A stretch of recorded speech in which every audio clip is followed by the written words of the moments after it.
waters of Lake Dreadford were still, their surface a mirror of the darkening sky. The fading light of dusk cast long shadows over the surrounding trees, and the last remnants of mist clung stubbornly to the edges of the shore.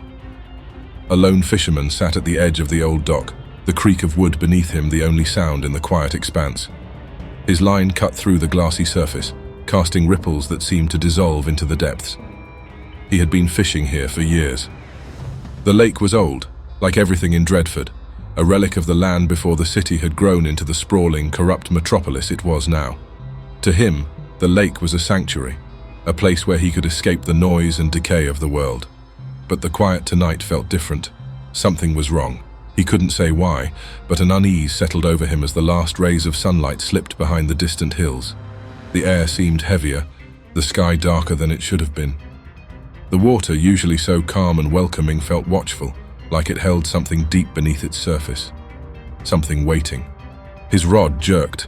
The man's breath hitched in his throat as he grabbed it with both hands, his heart skipping. The line pulled taut, vibrating with tension. He had hooked something big. He grinned, the anticipation pushing away the strange sense of dread that had been building all evening. With a firm grip, he started to reel it in, muscles straining against the weight on the other end. But as he pulled, the line tugged back, harder than it should have. It wasn't a fish. The resistance wasn't natural. It felt alive, but not in the way he was used to. His stomach churned, a cold sweat forming on the back of his neck. He tried to let go, but it was too late. The thing beneath the surface had taken hold. The lake erupted. From the dark water came a monstrous shape, towering above the dock. The fisherman was thrown backward as the creature breached the surface, his rod ripped from his grasp. His mind could barely process what he was seeing, a grotesque, hulking form that rose from the lake like a nightmare given flesh. It was covered in slick, mottled scales, its skin a sickly green that shimmered in the dim light. Its head was a grotesque mix of fish and man, with massive, unblinking eyes that glowed with an unnatural light. He had heard the old tales, the superstitions about Lake Dreadford, but he had never believed them. Not until now. The creature roared, a sound that made him tremble. He scrambled to his feet, panic gripping him as he turned to run, but there was no escape. One of the creature's arms lashed out, wrapping a hand around his leg with terrifying speed. The fisherman screamed as it dragged him toward the edge of the dock, toward the freezing, murky depths. The water swirled black as ink. His vision blurred with terror as he clawed at the wooden planks, trying to anchor himself, but the creature's grip was too strong. He felt the cold of the lake water seeping into his bones as he was pulled closer to the edge. Just as he was about to be consumed by the abyss, there was a flash of movement from the trees. A blur of fur and motion leapt from the shoreline, slamming into the dock with the force of a cannonball. The impact sent splinters flying, and for a moment, the fisherman's world was nothing but chaos and noise. He could barely see what had attacked, but it wasn't human. Not entirely. The creature was bipedal, standing tall on its hind legs like a man, but its body was sleek, covered in dark fur, its eyes shining with intelligence. An otter, but larger, far larger than any otter had a right to be. The fisherman recognized it immediately from the stories of the Kushtaka, the legendary otter man, a protector of the waters, said to save those in danger from drowning or worse.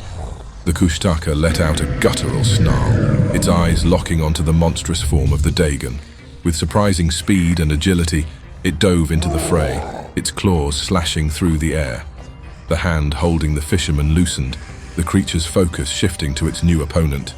The fisherman tumbled backward, scrambling away from the water as the battle unfolded before him. The Dagon roared again, its eyes burning with rage, and the lake itself seemed to respond. Waves surged, crashing against the shore as the monster lashed out at the Kushtaka. But the Ottoman was swift, darting between the creature's attacks, its movements fluid like the water itself.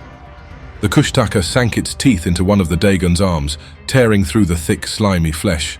Black ichor spilled into the water, hissing as it hit the surface. The monster howled in fury, retreating momentarily, but the Kushtaka did not let up. It was relentless, biting, clawing, driving the beast back toward the depths of the lake. For a moment it seemed as though the Kushtaka would prevail, but the Dagon, enraged, surged forward with terrifying strength, one massive arm crashing into the dock. The wood splintered beneath the impact, and the fisherman cried out as he was thrown backward into the shallows. The Kushtaka, undeterred, let out a final, ferocious snarl before diving beneath the water. The two creatures disappeared into the lake's depths, the surface bubbling violently before growing still once more. The fisherman lay in the shallows, gasping for breath, his body trembling with shock. He stared at the water, half expecting the beast to rise again, to finish what it had started. But the lake remained quiet, its surface undisturbed except for the ripples spreading from the broken dock. Slowly, painfully, the fisherman pulled himself to his feet. He staggered back toward the shore, his mind reeling from the horror he had just witnessed. He glanced once more at the lake, where the faintest hint of mist was beginning to gather again. He had been saved. As the fisherman limped away from the lake, the dark waters remained still,